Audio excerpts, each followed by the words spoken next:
എന്നാണ്. എന്റെ സ്ഥലം വരുന്നത് തൃശ്ശൂര് അമ്പലൂരാണ്. ഇതെന്റെ പുതിയൊരു യൂട്യൂബ് ചാനലാണ്. ഒരു മിനിറ്റ്, സോറി, ഇത് ഞങ്ങളുടെ പുതിയൊരു യൂട്യൂബ് ചാനലാണ്. ഇവന്റെ പേര് തേജസ് എന്നാണ് കേട്ടോ. ഞാൻ ഇവനെ തേജപ്പ് എന്നാണ് വിളിക്കുക. നിങ്ങളും തേജപ്പ് എന്ന് വിളിച്ചോളൂ. അതവന് ഭയങ്കര ഇഷ്ടമുള്ളൊരു കാര്യമാണ്, അല്ല ഇഷ്ടമുള്ളൊരു പേരാണ്. എനിക്ക് ഈ ലോകത്ത് എന്റേതെന്ന് പറയാൻ, അല്ലെങ്കിൽ എനിക്ക് വേണ്ടി എന്നൊക്കെ പറയില്ലേ, അങ്ങനെ ഒരു മുതലാണ് കേട്ടോ ഇത്. ഇവന് ഞാൻ മാത്രമേ ഉള്ളൂ. ഇവന്റെ പപ്പിയായിട്ടും മമ്മിയായിട്ടും ഞാനാണ് ഉള്ളത്. ഇങ്ങനെ ഇരിക്കണം നോക്കണ്ട. ഈ മാസം 29-ന് ഇവന്റെ 1 വയസ്സിന്റെ ബർത്ത്ഡേ ആണ്. വലിയ കുട്ടിയൊക്കെ ആയിട്ടുണ്ട്. അവർക്കൊരു ഹായ് പറയൂ. ഇനി ഹായ് പറയൂ. മുണ്ടോണ്ടാണ്.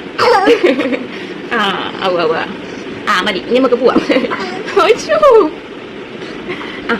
അപ്പൊ പറഞ്ഞ എല്ലാവരും സബ്സ്ക്രൈബ് ചെയ്യാൻ പറഞ്ഞു. എല്ലാവരും സബ്സ്ക്രൈബ് ചെയ്യൂ ചാനൽ പറയൂ. അവനെ ഞാൻ അങ്ങനെ അച്ഛൻ്റെ അടുത്ത് അമ്മാമ്മയുടെ അടുത്ത് ആക്കിയിട്ടുണ്ട്. ഇനി നമുക്ക് കുറച്ചു നേരം സംസാരിക്കാം. എല്ലാവർക്കും ഇപ്പോൾ ഒരു യൂട്യൂബ് ചാനൽ ഉണ്ട് അല്ലേ? പലരും ടൈം പാസ് ആയിട്ട് യൂസ് ചെയ്യുന്നതാണ് യൂട്യൂബ് ചാനൽ. അതുപോലെ ചില ആൾക്കാർ അവരുടെ കഴിവ് തെളിയിക്കുന്ന ഒരു പ്ലാറ്റ്ഫോം ആയിട്ട് യൂട്യൂബിനെ കാണുന്നുണ്ട്. കുറച്ച് ആൾക്കാർ അവരെ ഉപജീവന മാർഗ്ഗമായിട്ട് കാണുന്നുണ്ട്. ഇതുമൊക്കെ ആയിട്ട് സാദൃശ്യമുള്ള റീസൺ കൊണ്ടാണ് ഞാനും യൂട്യൂബ് ചാനൽ സ്റ്റാർട്ട് ചെയ്യാന്ന് വിചാരിച്ചത്. ഞാൻ കുറച്ച് വൈകി പോയി, കുറച്ചും കൂടി മുന്നേ സ്റ്റാർട്ട് ചെയ്യേണ്ടതായിരുന്നു. ഈ ഒരു യൂട്യൂബ് ചാനൽ സ്റ്റാർട്ട് ചെയ്യാനായിട്ട് എനിക്ക് എന്റേതായിട്ടുള്ള കുറച്ച് റീസൺസ് ഉണ്ട് കേട്ടോ. ഇത്രയും നാളും, അല്ലെങ്കിൽ തേജപ്പിന് ഇപ്പോൾ 1 വയസ്സായി, 1 വയസ്സാവണു 29-ാം തീയതി. ഇത്രയും നാളും വലിയ കുഴപ്പമില്ലാണ്ട്, വലിയ അല്ലലില്ലാണ്ട് കാര്യങ്ങളൊക്കെ മുന്നോട്ട് പോയി. എനിക്ക് കുറച്ച് നാളും കൂടി അവന്റെ കൂടെ വീട്ടിലിരിക്കണം എന്നാണ് ആഗ്രഹം. വിചാരിച്ചത് പിന്നെ 1 വയസ്സാവട്ടെ, എന്നിട്ട് ജോലിക്ക് പോകാന്നാണ്. പക്ഷെ എനിക്ക് തോന്നുന്നു ഒരു 1.5-2 വയസ്സ് വരെ അവരുടെ കൂടെ ഒരാൾ വേണമെന്നാണ് എനിക്ക് തോന്നുന്നത്. അതുകൊണ്ട് ഞാൻ കുറച്ചാളും കൂടി വീട്ടിലിരിക്കണം എന്നാണ് ആഗ്രഹം. ഞാൻ എൻ്റെ ഒരു പ്രഗ്നൻസി ടൈമിൽ ഒരു 8-ാം മാസം വരെ ഞാൻ വർക്ക് ചെയ്തിട്ടുണ്ട്. 9 മാസമൊക്കെയാണ് ഞാൻ വീട്ടിലിരുന്നിട്ടുള്ളത് കേട്ടോ. അപ്പൊ ഇത്രയും നാളും ആരെ ആശ്രയിക്കാണ്ട് ഒക്കെ കാര്യങ്ങൾ എനിക്ക് ചെയ്യാൻ പറ്റുന്നുണ്ടായിരുന്നു.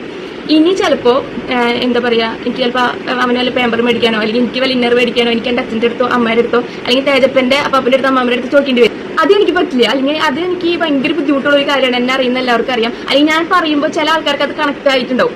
ആ ഒരു വിഷമം അവർക്ക് മനസ്സിലാവും. നമ്മൾ ഇത്രയും നാളെ ജോലിക്ക് പോയി ആ സാലറി കൊണ്ട് നമ്മുടെ കാര്യങ്ങളൊക്കെ ചെയ്ത് പെട്ടെന്ന് നമ്മുടെ എന്തെങ്കിലും ഒരു ആവശ്യം വേറെ ആളുടെ അടുത്ത് പറഞ്ഞിട്ട് അവരെ പൈസ മേടിക്കാൻ പറഞ്ഞാൽ അത് ഇഷ്ടമില്ലാത്ത കുറെ ആൾക്കാരുണ്ടാവില്ലേ. ആ ഒരു കണത്തിലാണ് ഞാൻ. എനിക്കും വലിയൊരു താല്പര്യമില്ല ആ ഒരു കാര്യത്തോട്. അപ്പൊ കുറച്ച് നാൾ കൂടി വീട്ടിലിരിക്കുമ്പോൾ ചിലപ്പോൾ അത് എനിക്ക് ആൾക്കാരുടെ അടുത്ത് ആശ്രയിക്കേണ്ടി വരും. അപ്പൊ അങ്ങനെ വരാതിരിക്കാൻ ഞാൻ ഇപ്പോഴേ തുടങ്ങണമല്ലോ. അങ്ങനെ ഞാൻ സ്റ്റാർട്ട് ചെയ്യുന്നതാണ്. എനിക്കറിയാം ഇതിപ്പോ തുടങ്ങി കഴിച്ചിട്ട് എവിടെ എത്തില്ല. ഇതിനും ഒരുപാട് കാര്യങ്ങളൊക്കെ ഉണ്ട്. എന്നാലും എനിക്കൊരു സമാധാനമുണ്ട്. ഞാൻ ഒന്നും ചെയ്യാണ്ട് വീട്ടിലിരിക്കല്ലോ. ഞാൻ എന്റേതായിട്ടുള്ള ഒരു രീതിയിൽ എന്തെങ്കിലും ചെയ്യുന്നുണ്ടെന്ന് നമുക്കൊരു സാറ്റിസ്ഫാക്ഷൻ വേണമല്ലോ. അല്ലെങ്കിൽ ഭയങ്കര ഒരു കുറ്റബോധം, അല്ലെങ്കിൽ ഭയങ്കരമായിട്ട് നമ്മുടെ മനസ്സ് ചത്തുപോകും. അപ്പൊ അതൊക്കെ ഒഴിവാക്കാൻ വേണ്ടിയിട്ടാണ് ഞാൻ ഈ യൂട്യൂബ് ചാനൽ സ്റ്റാർട്ട് ചെയ്യുന്നത്.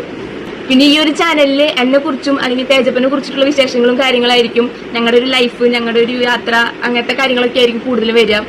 പിന്നെ അതുപോലെ തന്നെ ഞാനൊരു സിംഗിൾ മദറാണ്. ഞാൻ അമ്മയായിട്ട് 1 വർഷം ആവണേ ഉള്ളൂ. എനിക്ക് വലിയ എക്സ്പീരിയൻസോ കാര്യങ്ങളൊന്നും ഇല്ല. പിന്നെ ഞാനിപ്പോൾ ഇവിടെ ഇരുന്നിട്ട് ഇങ്ങനെ ഒരു വീഡിയോ ചെയ്യാൻ പോലും ഒരുപാട് കഴിഞ്ഞിട്ടാണ് ഞാൻ അങ്ങോട്ട് വന്നത്. അപ്പൊ ഒരുപാട് അനുഭവങ്ങൾ, ഒരുപാട് വെല്ലുവിളികളൊക്കെ നേരിട്ടിട്ടാണ്. ചിലപ്പോൾ എന്നെക്കാളും കൂടുതൽ വെല്ലുവിളികൾ നേരിട്ട് പലരും നിങ്ങൾക്ക് ഉണ്ടാവും. അപ്പൊ നിങ്ങളുടെ അനുഭവങ്ങളൊക്കെ പങ്കുവയ്ക്കുക. എന്റെ അനുഭവങ്ങൾ ഞാനും പങ്കുവയ്ക്കാം.